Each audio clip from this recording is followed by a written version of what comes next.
Salve, salve minha gente! É um prazer inestimável estar aqui com vocês para mais uma aula de História do Brasil.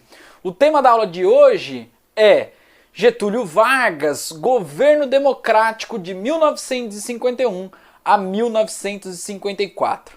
Vamos nessa? Bom, pessoal, como a gente sabe, o período anterior foi governado pelo governo Dutra, né? O Dutra tentou implantar um plano econômico chamado Plano Salt.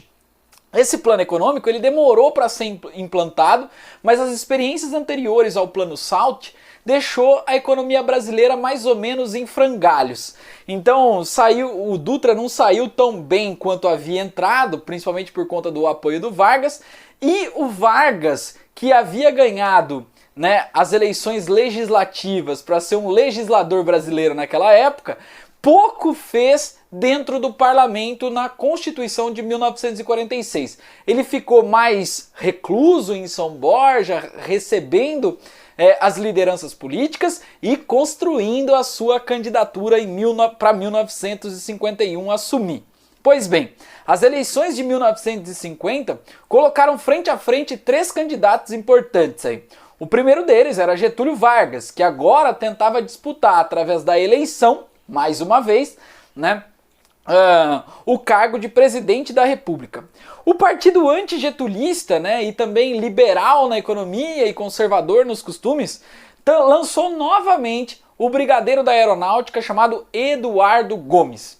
E um terceiro candidato que foi até esvaziado, essa campanha perdeu até o apoio do próprio partido, era o Cristiano Machado, do PSD, que era o principal partido da época, que era o partido que abrigava essa elite tradicional da terra no Brasil, as relações clientelistas e tudo mais, foi esvaziado principalmente por conta da articulação política que o Vargas fez.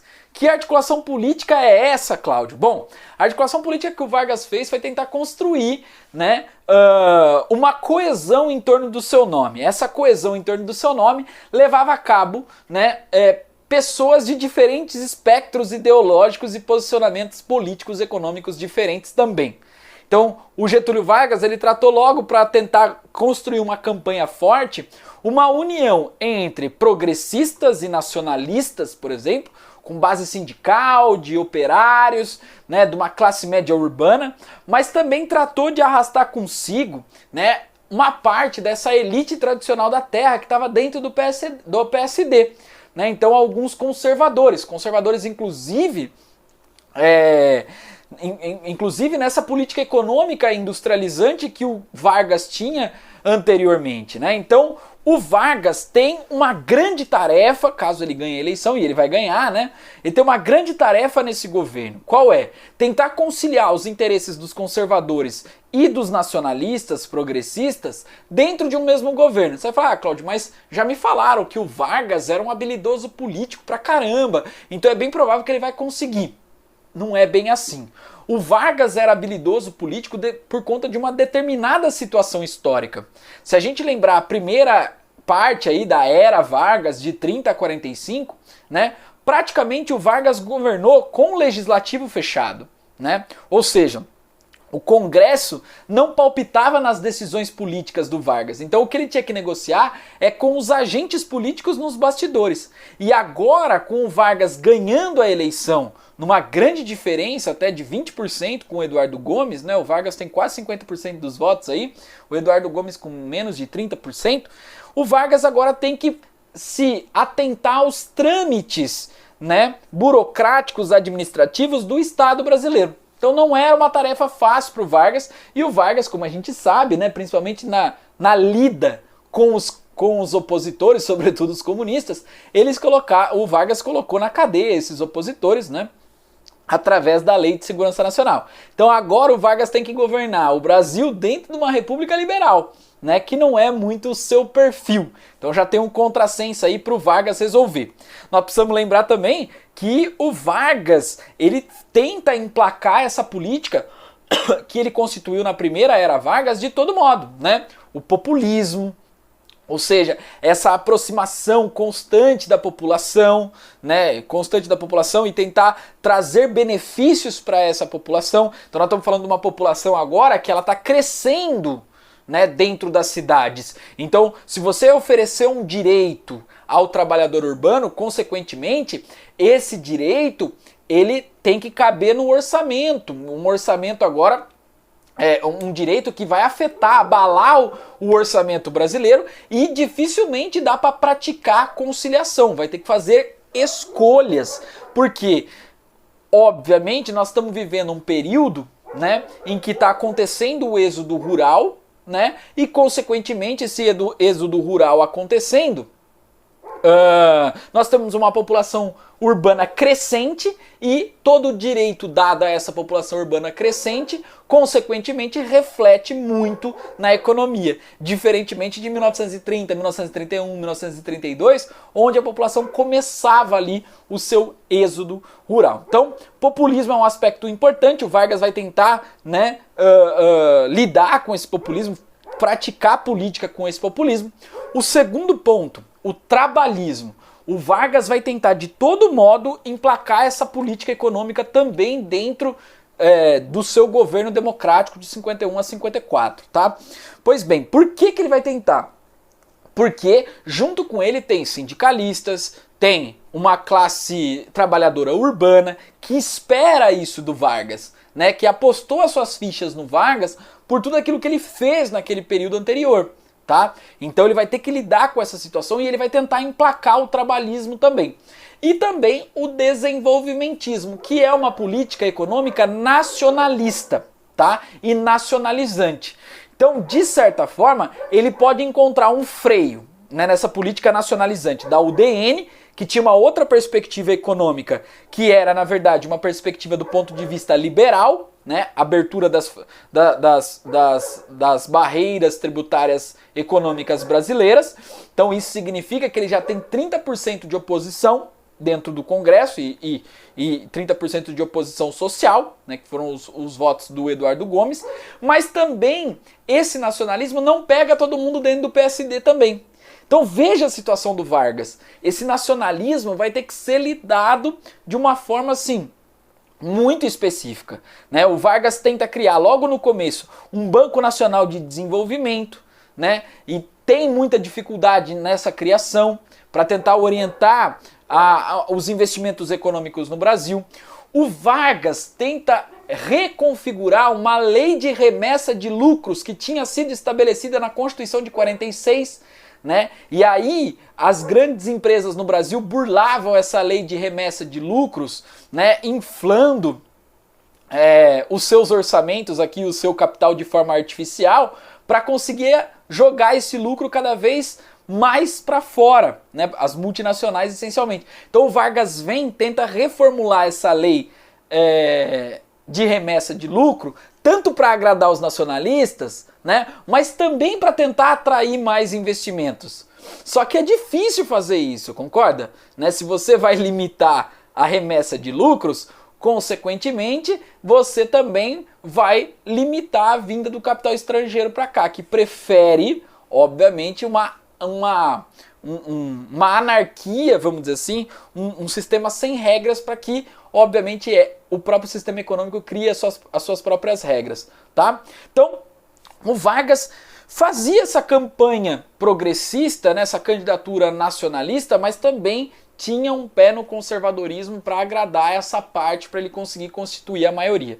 E um dos lemas da campanha foi: o petróleo é nosso, certo? Então havia já uma campanha que já tinha sido construída pelo Monteiro Lobato lá atrás, que havia sido até preso durante o Estado Novo, né, reivindicando o controle estatal do petróleo, e agora esses progressistas, né, entendendo a importância dessa matriz energética para o mundo e para o Brasil, obviamente, faz, né, a defesa desse petróleo brasileiro, que foi recém-descoberto, para que apenas uma empresa estatal pudesse explorar esse petróleo. Pois bem, vamos para os aspectos gerais aí do Vargas, né? Primeiro, ele tenta emplacar uma política desenvolvimentista, né, com orientação do Estado na economia. Quem não sabe o que é o desenvolvimentismo, vai aí no canal, pesquisa, tem uma aulinha de desenvolvimentismo de 10 minutos que você já fica sabendo essencialmente o que significa esse conceito de prática de política econômica, tá? E dentro desse desenvolvimentismo, ele traz uma novidade aí pro Brasil, né, que é a criação da primeira empresa de exploração de petróleo estatal, que é a Petrobras, contrariando os interesses da UDN. A UDN via que os campos de petróleo do Brasil deveriam ser abertos para empresas estrangeiras e, consequentemente, o Brasil lucrar com os tributos em cima dessas empresas estrangeiras. E, consequentemente, nós teríamos uma maior oferta de petróleo e um petróleo mais barato no mercado consumidor interno. Já os nacionalistas viam que o petróleo era um setor estratégico da soberania da nação. Então, consequentemente, acreditava que era preciso ter uma empresa estatal importante, referência no assunto para explorar esse petróleo, tá? Então, o Vargas acaba criando a Petrobras e acaba também projetando a criação de uma empresa de energia elétrica brasileira e estatal, que é a Eletrobras. Mas a Eletrobras só sai do papel no governo Jango. Beleza? Então a Petrobras vem com uma empresa de 100% de capital estatal, certo? E aí então a Petrobras, é claro que ela não era essa potência como é hoje, né? Mas já dá sinais ali significativos com relação ao nacionalismo, né? A defesa do nacionalismo importante para esse setor progressista, beleza? Outra coisa, ele traz uma expansão da CSN, né? E a criação da hidrelétrica de Paulo Afonso, na Bahia, no Rio São Francisco. Então, orientando aquela indústria de base, né, que nós já falamos, a Petrobras é uma indústria de base, a CSN é uma indústria de base, e a hidrelétrica serve de base para outras indústrias e começa a acelerar esse processo, né, de desenvolvimentismo. Agora vamos falar do trabalhismo. Pois bem, de 46 a 51 nós tivemos uma inflação muito grande, né? Essa abertura da economia que o Brasil fez logo nos primeiros anos do Dutra gerou uma inflação muito grande no Brasil, porque a economia brasileira era uma economia essencialmente fechada, né, até 1945. Pois bem, essa inflação grande que corroeu boa parte dos salários dos brasileiros fez com que nós tivéssemos uma das maiores greves do período no governo Vargas, com cerca de 300 mil pessoas, 300 mil trabalhadores. Essa greve ficou chamada de greve dos 300 mil, onde os trabalhadores reivindicavam 100% de aumento salarial, visto que a inflação do período era basicamente essa e eles gostariam que seus salários fossem adequados para a situação daquela época. Já os conservadores pressionavam o Vargas a não aceitar essa política de 100% de aumento do salário mínimo, né? E pedia para que o Vargas aceitasse só um aumento de 46% dos salários. Então ficou nesse embate e o Vargas tentou negociar, mas viu que era inviável a conciliação dos interesses dos trabalhadores com os donos das grandes empresas. Então, quem o Vargas escolhe para lidar com isso? É o João Goulart, que era um deputado federal do Rio Grande do Sul, da sua base política, e o João Goulart passa a ser um político do PTB, né? Também passa a ser o seu ministro do Trabalho, para tentar gerenciar esse desacordo que havia. E o Jango, através do trabalhismo, tenta gerenciar e não consegue. Então, o que o Jango faz? Ele dá o aumento de 100% como ministro do Trabalho e fixa o salário mínimo a esse valor de 100% de aumento.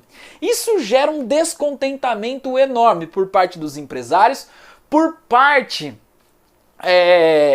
da imprensa e por parte das multinacionais, dessas empresas internacionais, certo? E o Jango renuncia ao cargo, né, ali num acordo com Vargas, porque a situação ficou inviável, mas o Jango fica marcado na consciência dos trabalhadores de que ele era um cara pró-trabalhador por conta desse aumento. Mas o que importa é que mesmo o Jango renunciando, saindo do Ministério do Trabalho, o Vargas bancou isso. E isso, obviamente, trouxe um desgaste político e institucional para o Vargas, mas aumentou, de certa forma, a popularidade do Vargas, certo? Então, essa inflação, né, no pós-Segunda Guerra Mundial acaba afetando o governo Vargas também, e a UDN, então, começa a construir uma oposição significativa com uma pauta moralizante dentro do Congresso e fora dele através da imprensa. Tá? Então a UDN, a União Democrática Nacional, principal partido de oposição ao Vargas nesse período, lembra, de caráter liberal na economia e conservadora nos costumes, começa a construir, né, essa oposição ao nacionalismo varguista, dizendo que o nacionalismo varguista era corrupto por conta dessas empresas estatais. Olha só, a pauta da corrupção sempre pega, né? Então era corrupto e, consequentemente, atribuía essa corrupção dentro das estatais ao Vargas. Tá? Então o Vargas era sempre o alvo dessa corrupção. Então o que a UDN defendia era uma abertura do mercado, porque na abertura do mercado a concorrência, uma empresa quer engolir a outra, não existe corrupção. Então é uma pauta bem moral, né, que acaba não fazendo análise sistemática do que é o capitalismo nessa época em específico. Tá? Bom, quem é a grande liderança do Carlos Lacerda?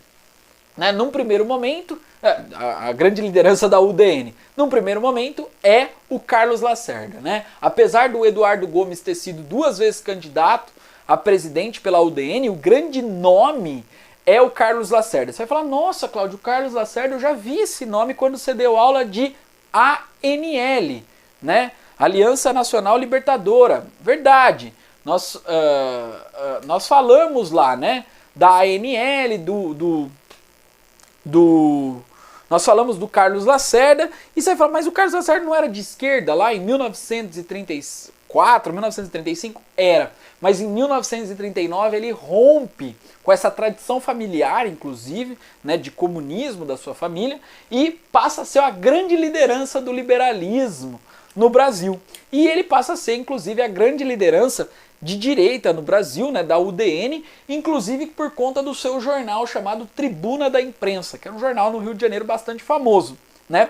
E ele utilizava esse jornal para orientar o debate político, atacando a corrupção, né, atacando o Vargas e atacando, né, todos os membros políticos ali que construíam esse progressismo nacionalista, desenvolvimentismo e trabalhismo varguista, certo? Bom, com quem nesse cenário a UDN está alinhada no cenário internacional? Com os Estados Unidos, né? Ela é assim, a grande representação dos interesses dos norte-americanos no Brasil. Apesar de aqui ter uma defesa do liberalismo e tal, mas esses caras estão em constante troca de informação com os Estados Unidos. E também é preciso notar nessa época que as Forças Armadas brasileiras, elas estão alinhadas com os Estados Unidos também. Então isso faz com que as Forças Armadas e a UDN tenham mais ou menos a mesma orientação política. Então você está vendo como as Forças Armadas vão se deslocando no período pós-Estado Novo para essa orientação do lado dos capitalistas na Guerra Fria, e isso faz com que eles tenham uma afinidade com a UDN.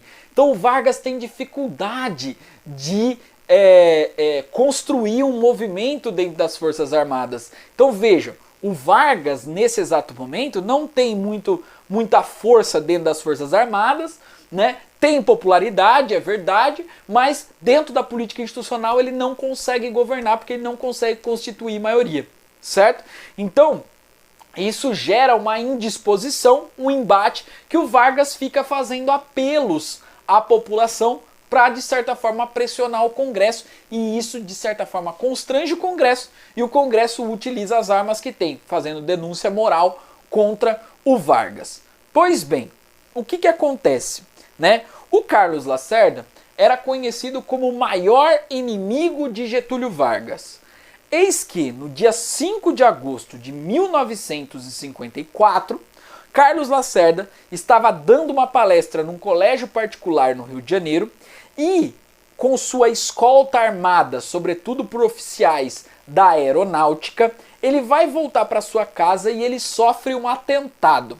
Nesse atentado, né, o seu segurança pessoal, né, o comandante Vaz, é atacado e morto. E o Carlos Lacerda consegue fugir e recebe um tiro no pé. Acaba sendo ferido no pé. Pois bem, Quando, né, essa notícia ganha corpo no Rio de Janeiro, no dia seguinte ao atentado, em todas as capas de jornais, sobretudo do Tribuna da Imprensa, onde o Carlos Lacerda era dono, né, ele exige que o Vargas investigue quem foi o responsável pelo atentado. E nesse bordão de exigir ao Vargas a investigação, o Vargas tenta colocar panos quentes porque a situação institucional dele não está muito bem favorável ali, né? O Vargas, inclusive, foi alvo aí de impeachment dentro do Congresso, mas não rolou, tá? Não rolou. Então, nessa situação específica, o Vargas fica tentando pôr panos quentes para tentar criar uma pacificação institucional. Só que as Forças Armadas, de forma independente, faz a investigação para saber sobre o atentado ao Carlos Lacerda. E quando faz essa investigação ao Carlos Lacerda, eles reconhecem que o mandante do crime, né, o mandante do atentado, foi um cara chamado Gregório Fortunato. Cláudio, quem é Gregório Fortunato? Chefe da segurança pessoal do Getúlio Vargas. Ou seja, não há nenhum documento que ateste o envolvimento do Vargas no atentado ao Carlos Lacerda. Mas o seu guarda pessoal estar envolvido, que pode ter agido até de forma independente, estimulado por esse lance do antivarguismo, nas manchetes de jornais, né, estimulado pelo Carlos Lacerda, pode até ter agido de forma independente. Mas toda a culpa desse atentado é depositada nas costas do Vargas. E o Vargas, então, né, passa alguns dias em choque, tentando colocar panos quentes para tentar chegar ao final do seu mandato. Lembrando que ele começara a governar em 51, que ele ia terminar em 56, porque era 5 anos de mandato. No entanto, ele tentava colocar panos quentes e as Forças Armadas faz um pedido para o Vargas para que ele renunciasse, né? E ele retribui essa fala, essa pressão das Forças Armadas, dizendo que ele só sairia do Palácio do Catete morto. Então, o Getúlio Vargas estava disposto a enfrentar, né, essas pessoas que, de certa forma, tentavam também costurar um golpe de Estado ali, tá? Então, consequentemente, pessoal, devido a essa pressão exagerada não, mas uma pressão grande em cima do Vargas, o Vargas decide tomar uma atitude que leva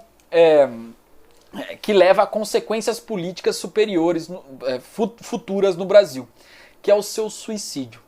Então, com um tiro no coração, veja, né, até pensado nisso, não é na cabeça, a cabeça tem um aspecto mais racional, no coração, algo mais sentimental, com um tiro no coração, o Vargas tira a sua própria vida no dia 24 de agosto de 1954.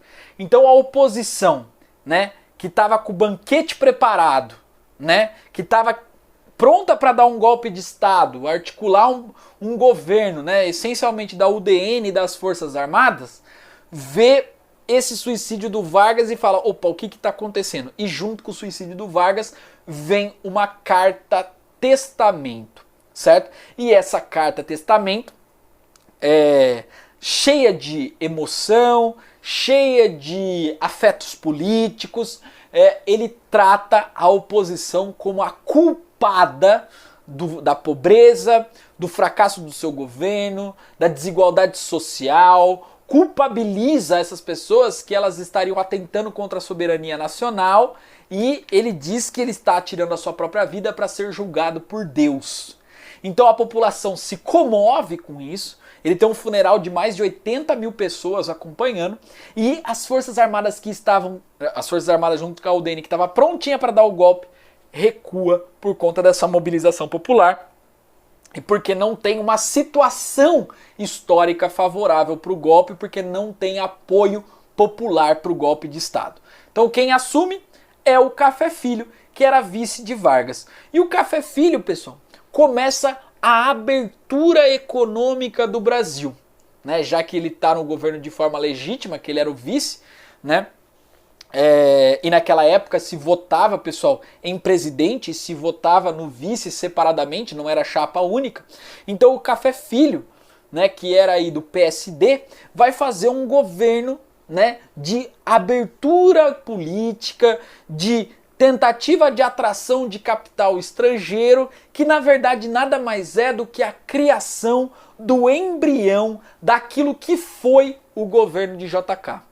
Certo? Então não haveria JK se o Café Filho não criasse essa sintonia. Mas antes da gente falar de JK, né, saiba o Café Filho, e nós vamos ter um evento histórico fundamental que eu conto para vocês na aula de JK, porque o JK ganhou, mas quase não levou, porque tentaram dar um golpe de Estado nele novamente para tentar colocar no poder as Forças Armadas alinhadas aí com os interesses da UDN e das forças estrangeiras. Beleza, minha gente? Então eu espero que vocês tenham gostado disso, tá? Curte aí o vídeo, se inscreva no canal e faça seu comentário. Um forte abraço para vocês, valeu!